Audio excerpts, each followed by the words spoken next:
जमलेल्या माझ्या तमाम महाराष्ट्रप्रेमी बांधवांनो, भगिनींनो आणि मातांनो, कल्याण डोंबिवलीतून आलोय, रस्त्याने आलोय, तरी सुद्धा सरळ तुमच्या समोर उभा आहे हे आश्चर्य आहे. कारण रस्ते कसे आहेत तुम्हाला कल्पना आहे, तुमची तर रोज ये जा होत असेल. गचके खात खात तुमच्यापर्यंत पोहोचलोय, पोहोचू शकेन की नाही तरी सुद्धा एक 9:30 वाजलेत, पोहोचलोय. आणि मला खात्री आहे, कारण संपूर्ण महाराष्ट्र मी फिरलोय, उद्या पण जाणार आहे, परवा पण जाणार आहे. तसं पाहिलं तर आता कुठेही भाषण करण्याची गरज राहिलेली नाहीये. तरी देखील मी ठाण्यात आलोय, कारण खोक्याचं केंद्रबिंदू इकडे आहे. आणि या केंद्रबिंदूलाच एकदा मशाल त्याच्या बुडाशी लावली की संपूर्ण महाराष्ट्र गद्दार मुक्त होणार आहे. ही निवडणूक केवळ उद्धव ठाकरेच्या अस्तित्वाची किंवा शिवसेनेच्या अस्तित्वाची नाही, तर आपल्याला गद्दार मुक्त महाराष्ट्र करायचं आहे. एक सुद्धा गद्दार या महाराष्ट्रामध्ये वळवळता कामा नये. लोकसभेमध्ये तुम्ही पराक्रमाची शर्त केलीत, चांगली भरपूर मतं मिळाली, 5-5.5 लाख मतं मिळाली. समोरच्यांना वाटलं होतं हे काय उभेच राहू शकत नाहीत. आणि जी टक्कर तुम्ही दिलीत ती दिल्यानंतर मला खात्री आहे की जे ठाणेकर शिवसेनेवरती प्रेम करतात, शिवसेना प्रमुखांवरती प्रेम करतात आणि दिघे साहेबांवरती प्रेम करतात, त्यांना सुद्धा एक ताकद मिळालेली आहे. ठाण्याला जो कलंक यांनी लावलेला आहे, संपूर्ण ठाणं हे देशामध्ये गद्दारीचा कलंक लावून यांनी बदनाम करण्याचा प्रयत्न केला. तो कलंक यावेळेला पुसून टाकण्याची जबाबदारी ही ठाणेकरांची आहे. आणि संधी सुद्धा आता 20 तारखेला आलेली आहे. मी येताना होर्डिंग बघत होतो, कल्याणमध्ये पण बोललो, डोंबिवलीत पण बोललो त्या विषयावर. आणि काय मोठी मोठी होर्डिंग लावलेत, म्हणजे किती पैसे तुमचे ओरबाडले त्यांनी बघा. ज्या पद्धतीने, ज्या प्रमाणावरती, प्रमाणाच्या बाहेर जाहिराती करतायत, जाहिरातीवरती पैसे उधळतायत, काहीही न करता मोठमोठ्या जाहिराती, करोडो रुपयाच्या जाहिराती. आला कुठून हा पैसा? जेमतेम 2.5 वर्षाच्या या कालखंडात तुम्ही एवढा पैसा आणलात कुठून? हा जो काही तुम्ही भ्रष्टाचार केलेला आहात आणि भ्रष्टाचार करत आहात, आणि त्याच्यावरचं जे होर्डिंगवरचं वाक्य आहे तेच बोलतंय, काम केलंय भारी, लुटले तिजोरी, आता पुढची तयारी. तिजोरी लुटून टाकले. मी मगाशी रस्त्यांचा उल्लेख एवढ्यासाठी केला की रस्त्यांची हालत फार वाईट आहे. पण ठाण्यामध्ये आता सर्क्युलर मेट्रो आणण्याचा आमचा घाट चाललेला आहे. 12,000 कोटीपेक्षा जास्त. ठाणे आणि बोरिवलीचा जो रस्ता आहे, जोडण्याचा मग बोगदा असेल किंवा रस्ता असेल, मूळ जो प्रस्ताव होता तो 14,000 कोटीचा होता. तो आता अलीकडच्या काळामध्ये 25,000 कोटीच्या आसपास यांनी नेऊन ठेवलेला आहे. आणि एवढंच नाही तर निवडणूक तोंडावर आहे म्हणून निवडणुकीपूर्वीच 15,000 कोटीची कर्ज घेण्याची तरतूद सुद्धा यांनी करून टाकले. कोणाच्या डोक्यावरती कर्ज येणार आहे? कोण भरणार आहे कर्ज? क्लस्टरची सुद्धा जी काही योजना आहे, मला वाटतं मी चालू होतो, पण परिस्थिती काय, खरोखर क्लस्टर होते की असंच चाललेलं आहे? ठाणा महापालिकेची तिजोरी तर यांनी, म्हणजे ठाणा महापालिकेला तर भिकेला लावलेला आहे. सगळा पैसा खाल्ला. कोणी खाल्ला? यांचे सगळे बगलबच्चे आणि कॉन्ट्रॅक्टर. तो कॉन्ट्रॅक्टर सुद्धा कोण यांचा मित्र आहे तेही तुम्हाला माहिती आहे. आणि म्हणूनच आपलं सरकार पाडलं, कारण यांच्या कॉन्ट्रॅक्टर मित्राला मी मुंबई महापालिकेमध्ये पाय ठेवायला देत नव्हतो. म्हणजे यांनी ठाणे महापालिका लुटली, मुंबई महापालिका लुटली. 90,000 कोटीच्या ठेवी ज्या मुंबई महापालिकेच्या होत्या त्या पण यांच्या मित्रांनी लुटल्या. सगळ्या कॉन्ट्रॅक्टरसाठी सगळा जनतेचा पैसा आणि विकास. मोदीजी काय काल परवा येऊन गेले आणि बोलून गेले की विकासाला स्थगिती देण्याचं काम. माझं नाव नाही घेतलं, हल्ली जरा थोडीशी नाव घेताना थोडी थरथराट होतो, कारण लोकसभेला ते नकली संतान बोलले होते आणि महाराष्ट्राने जी भाजपच्या पेकाटात लात घातले, हे प्रचाराला आल्यानंतर सगळे भाजपवाले गेले. मोदीजीने विचारले क्यों आए? अरे मोदीजी आपने वो नकली संतान बोला, देखो महाराष्ट्र ने कैसा वळ उमटाया. नको तिकडे वळ उठवलेत भाजपच्या. ना मलम चोळू शकत, ना काही करू शकत, दाखवता नाही येत, सहन होत नाही, सांगता येत नाही, अशा ठिकाणी वळ उठलेत. पण मोदीजी बोलले की जे विकासाच्या कामाला स्थगिती देणारं सरकार, हे सुद्धा तेच बोंबलतायत. मी विकासाच्या कामाला कधीच स्थगिती दिली नव्हती. अगदी मुंबईचा कोस्टल रोड सुद्धा ह्याच्यात मोदींचा किंवा या मिंद्याचा एक कणानी सुद्धा संबंध नाही, अजिबात नाही. तो पूर्ण आणि पूर्ण आपल्या मुंबई महापालिकेच्या पैशावरती आपण करून दाखवलेलं आहे. हे स्वप्न शिवसेनेचं आहे. आणि जर का मी स्थगिती देत बसलो असतो तर शिवडी नावाशेवा लिंक रोड जो आहे तो पूर्णच झाला नसता. लॉकडाऊनच्या काळात सुद्धा ही कामं चालू होती. पण मी आडवा जरूर आलो आणि याच्या पुढे सुद्धा येणार. जे कोणी माझ्या महाराष्ट्राच्या हक्काचं ओरबाडून गुजरातला नेत असतील तर त्यांच्या वाटेमध्ये मी ठाम उभा राहिल्याशिवाय राहणार नाही. हे मोदीजी आज तुम्हाला मी जाहीर सांगतोय. महामध्ये बूटचट्या मिंद्या आला तरी मी महाराष्ट्र तुम्हाला ओरबाडू देणार नाही. काय लावलंय काय तुम्ही? म्हणजे महाराष्ट्र लुटण्यासाठी तुम्ही कोणे एकेकाळी ज्या शिवसेनेने तुम्हाला मदत केली, ज्या शिवसेना प्रमुखांनी तुम्हाला अटलजींपासून वाचवलं, त्यांना सुद्धा तुम्ही संपवायला निघालात, गद्दारी केलीत. ही गद्दारी शिवसेनेशी नाही केलीत, ही गद्दारी तुम्ही महाराष्ट्राशी केली. कारण महाराष्ट्राने तुम्हाला भरभरून दिलं होतं. 40च्या वरती खासदार हे आपल्या युतीला महाराष्ट्राने दिले होते, म्हणून तुम्ही विनासायास तिकडे बसला होतात. महाराष्ट्र जरा बाजूला झाला, तुम्ही खाटकन किती 60 जागा खाली आलात तुम्ही. आणि ठाण्याची जागा सुद्धा जरा आणखीन ताकदीने आपण सगळ्यांनी जोर केला असता तर ठाण्याच्या जागेतनं सुद्धा गद्दार निवडून नसता आला. कल्याणला गेलो होतो, डोंबिवलीला गेलो होतो, तिथे आपली साधी एक कार्यकर्ती वैशालीताई दरेकर, एक साधी मध्यमवर्गीय महिला, समोर सगळी पैशाचा महापूर, काय धबधबा होता, स्वतः मिंदे, त्याचा पोरगा. म्हणजे माझ्यावरती जे काही घराणेशाहीचे आरोप मोदी करतायत, मग तुम्हाला हे कसं चालतं? बापाला गद्दारी करून मंत्री बनवलात, त्याच्या पोराला खासदार बनवलात. मग गद्दारांची घराणेशाही चालते. त्यांच्या प्रचाराला मोदी येत आहेत, देशाचे पंतप्रधान. आणि कल्याणमध्ये अरे तुम्ही शिवसेना संपवली होतीत ना, मग एका साध्या महिलेची भीती तुम्हाला का वाटली? का एवढा पैशाचा धबधबा तिकडे पाडलात?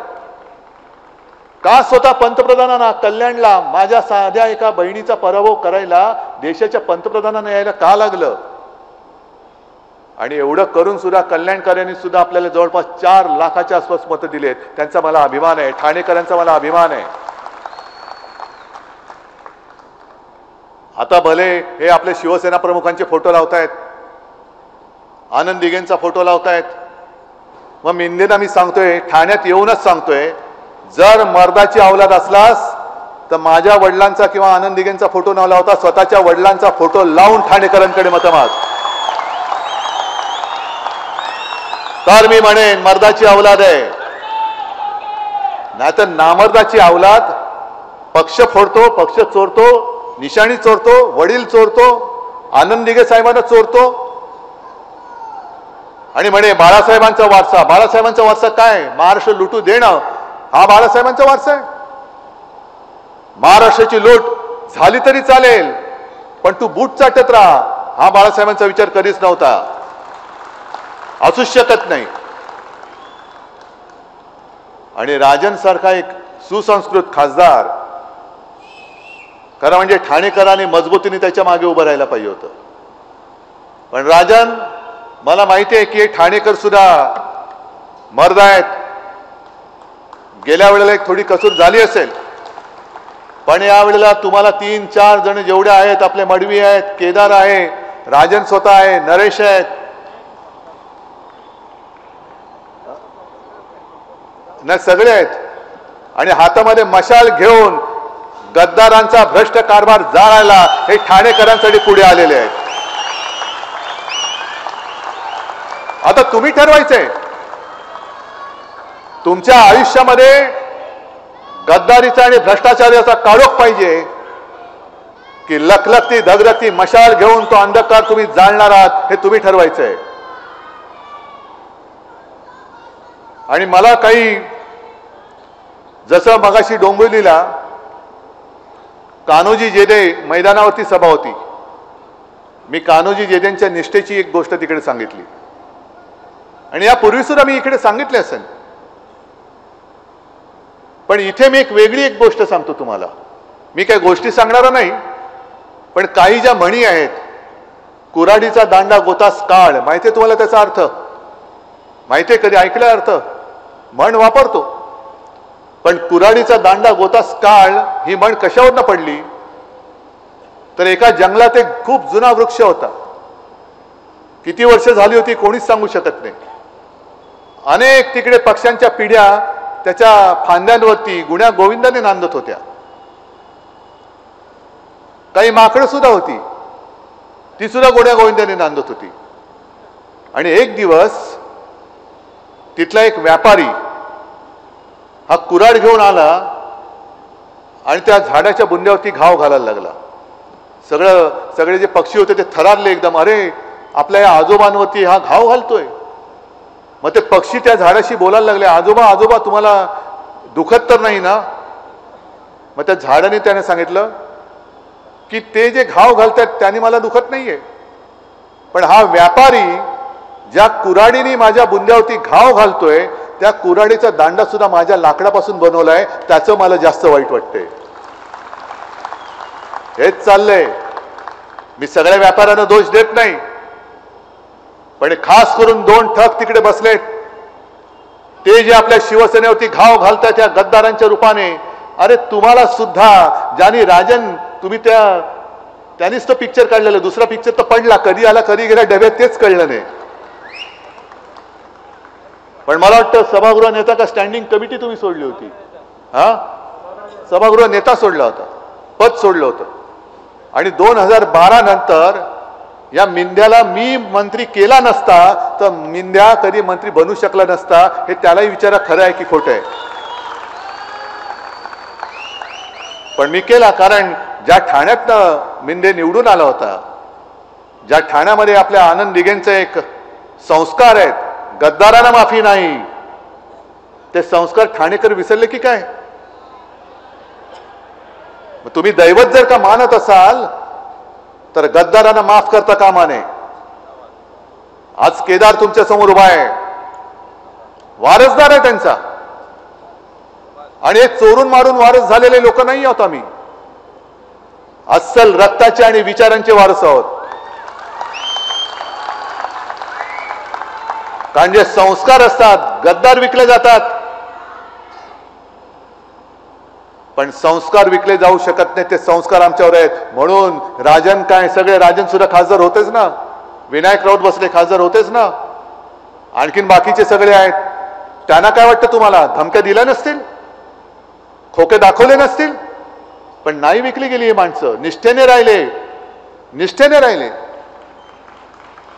आणि कान्होजी जेदे नायकांची जी गोष्ट मी तिकडे सांगितली डोंबिवलीत, तीच मुद्दामून सांगतोय. निष्ठा काय असते? अफजल खानाची जेव्हा स्वारी आली होती, अफजल खानाची स्वारी म्हणजे एक प्रकारचं ते वेगळी तबाहीच होती. घरदारांची राख रांगोळी करत अफजल खान पुढे सरकत होता. राख रांगोळी म्हणजे काय तर घरातल्या महिलांची आबरू लुटली जायची, घरदार लुटलं जायचं, घरातले देव बाहेर आणून ते सुद्धा फोडले जायचे आणि घर जाळून टाकलं जायचं. याला म्हणतात राख रांगोळी. आणि मग खान जसा पुढे सरकत आला तसा एकेकाला खलिते पाठवायला लागले. जे महाराजांचे सरदार होते, मावळे होते, त्यांना खलिते जायला लागले. जसे ईडी इन्कम टॅक्स सीबीआयचे खलिते जातात तसे, की गप गुमान भाजपात सामील व्हा, तुम्हाला खासदार करतो, मंत्री करतो, खोके देतो, न पेक्षा कुटुंब कबिल्यासहित कापले जाल. मग तो खलिता हातात मिळाल्यानंतर कान्होजी जेदे नाईक हे महाराजांकडे गेले आणि महाराजांना सांगितलं की महाराज, खानाचा खलिता आलाय. महाराजांनी विचारलं काय आलाय खलिता. महाराजांना माहिती होतं. तर खानाने लिहिलंय, येऊन सामील व्हा, वतनदारी देतो, बक्षिसी देतो, मंत्रीपद करतो देतो, कबिल्यासह कापले जाल. मग महाराजांनी सांगितलं, मग विचार कसला करताय कान्होजी. खास मग महाराजांनी परीक्षा घेतली, पण तुम्ही हा विचार करू नका, तुम्ही जा, तुम्हाला वतनदारी मिळेल, बक्षिसी मिळेल, मान मिळेल. आणि कान्होजी जेदे नाईक जे चिडले त्यांनी बाजूचा एक तांब्या घेतला पाण्याने भरलेला आणि हातावरती पाणी सोडलं. महाराज, हे सोडलं पाणी मी माझ्या वतनदारीवर. सोबत 5 मुलं होती. महाराज, हे सोडलं पाणी मी माझ्या मुलाबाळांवर. एक वेळ मान कापली जाईल, पण या कान्होजीचं इमान विकलं जाणार नाही. आणि दुर्दैवाने जर का लढाईमध्ये मी मारला गेलोच तर ज्या हाडातनं शिवाजी शिवाजी नाव आवाज येत असेल, समजा हे कान्होजी जेदेचं हाड आहे. याला म्हणतात निष्ठा. ज्या महाराजांनी स्वराज्यासाठी इंग्रजांना आणि मुघलांना मदत करणाऱ्यांची वखार लुटली, त्या सुरतेमध्ये आपले गद्दार ढोकळा खायला गेले. काय ठाणेकरांची मिसळ प्रसिद्ध आहे ना. अनेक जण जातात, मिसळ खातात, झणकेबाज मिसळ असते. पण तुम्हाला आपल्या ठाण्याची मिसळ सोडून ढोकळा आवडायला लागला, एवढे खाली आलात. ढोकळा मला पण आवडतो, मिसळ तर आणखीन आवडते. पण सगळं काही उचलून गुजरातला नेणाऱ्यांबद्दल आम्ही दयामाया क्षमा दाखवू शकत नाही. आणि इतर सुद्धा काही पक्ष उभे राहिलेत आपली मतं फोडायला. गेल्या वेळेला बिन शर्ट पाठिंबा दिला होता, आता इन शर्ट पाठिंबा दिलेला आहे. ही यांची वृत्ती. मग मला आज पत्रकारांनी विचारलं की तुम्हाला एक जागा सोडायला काय झाली होती. अहो म्हटलं, एक सुद्धा मत मी महाराष्ट्र द्रोह्यांना देणार नाही. कारण त्यांनी सांगितलेलं आहे की देवेंद्र फडणवीस पुन्हा मुख्यमंत्री होतील. पाहिजेत तुम्हाला. मग मी त्यांना मुख्यमंत्री करायला एक सुद्धा जागा सोडली असती तर माझ्या महाराष्ट्राचं जे नुकसान होणार आहे ते पुढच्या कित्येक पिढ्या महाराष्ट्र त्यातून सावरू शकणार नाहीये. भूमिका स्पष्ट करा. महाराष्ट्रप्रेमी कोणी असला तरी मी त्याच्या सोबत जाईन आणि महाराष्ट्रद्रोही कोणी असला तरी मी त्याच्या सोबत जाणार नाही. त्याला कुठलाही प्रत्यक्ष अप्रत्यक्ष पाठिंबा देणार नाही, अजिबात देणार नाही. आणि म्हणून मी सगळ्यांना, तुम्हाला तर आहातच तुम्ही, पण चॅनलच्या माध्यमातून मी प्रत्येक सभेत विनंती करतोय, महाराष्ट्रातल्या तमाम जनतेला विनंती करतोय, तुम्ही महाराष्ट्राला लुटणाऱ्यांना मत देता कामा नये, महाराष्ट्र ओरबांडणाऱ्यांना तुमचं मत पडता कामा नये. आणि ठाणा आणि पूर्वीचा भाजप याचं सुद्धा नातं आहे. मला वाटतं राजन, तुम्ही जिथे उभे आहात, जिथून तुम्ही आता आमदार होणार आहात, हा पहिला तुमचाच मतदारसंघ. नंतर मग युतीमध्ये तिकडे गेला, मग भाजपकडे गेला.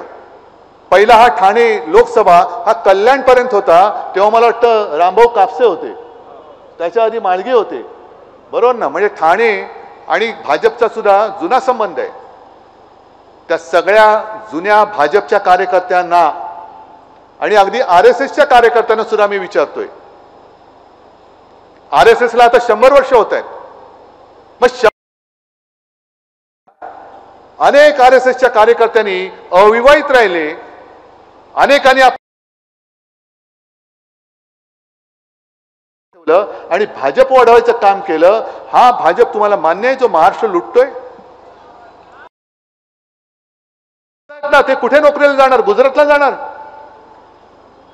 गुजरात बद्दल माझ्या मनात आकस नाहीये. मी वारंवार सांगेन, पुन्हा पुन्हा सांगेन, ठाण्यामध्ये काय महाराष्ट्रभर अनेक गुजराती कुटुंब आनंदाने राहत आहेत. मराठी आणि गुजराती असा वाद आम्हालाही करायचा नाही.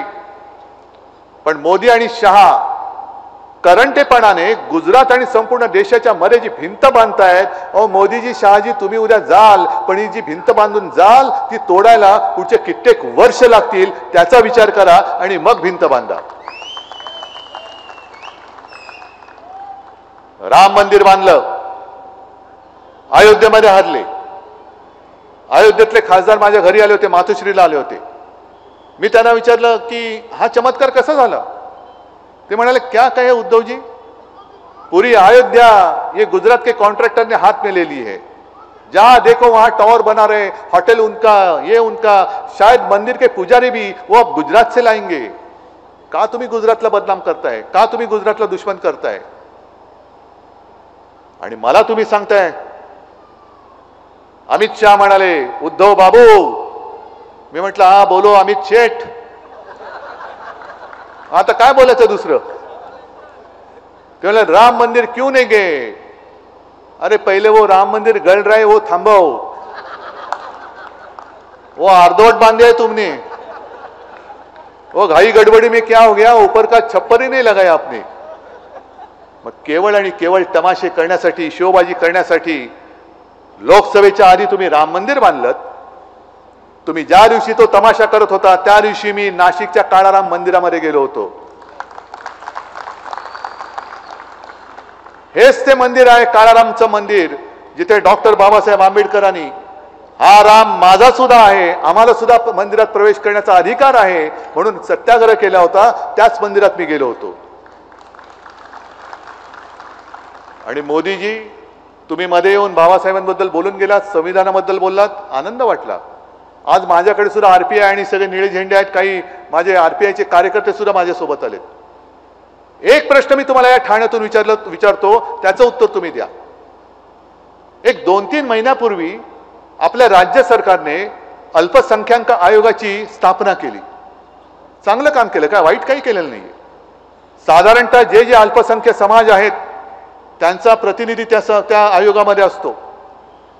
मग हे जर तुम्हाला माहिती आहे तर आयोग नेमल्यानंतर त्या प्रतिनिधींमध्ये माझा एक सुद्धा बौद्ध धर्मीय त्या आयोगात का नाही हे पहिलं सांगा आणि मग बाबासाहेबांचं प्रेम आम्हाला सांगा.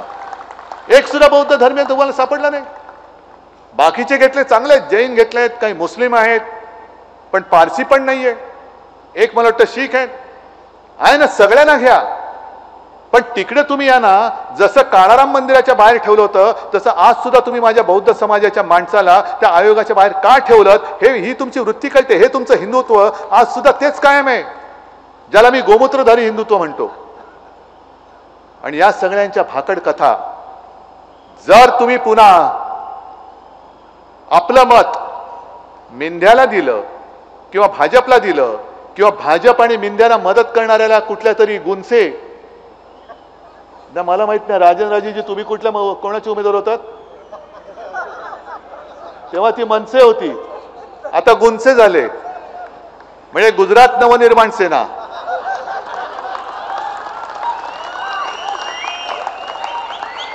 तिला जर का दिलात तर मग मात्र आपल्याला कोणी वाचू शकणार नाही.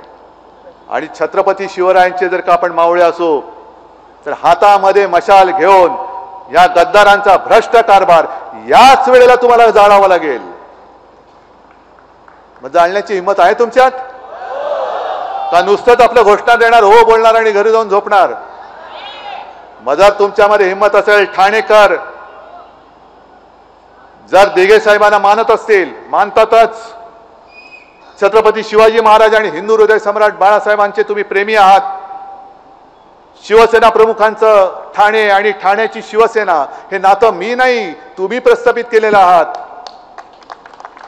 मी तुम्हाला एकच विनंती करेन, माझ्यासाठी नाही तुमच्या भविष्यासाठी आणि ठाण्याला लागलेला गद्दारीचा कलंक पुसून टाकण्यासाठी या वेळेला तुम्हाला शिवसेनेचे सगळे मर्द निवडून द्यावेच लागतील. देणार आहात? निशाणी काय? मग नक्की मशाल पेटवा आणि भ्रष्ट गद्दारांचा कारभार जाळून भस्म करा, एवढीच विनंती करतो आणि आपली रजा घेतो. जय हिंद, जय महाराष्ट्र.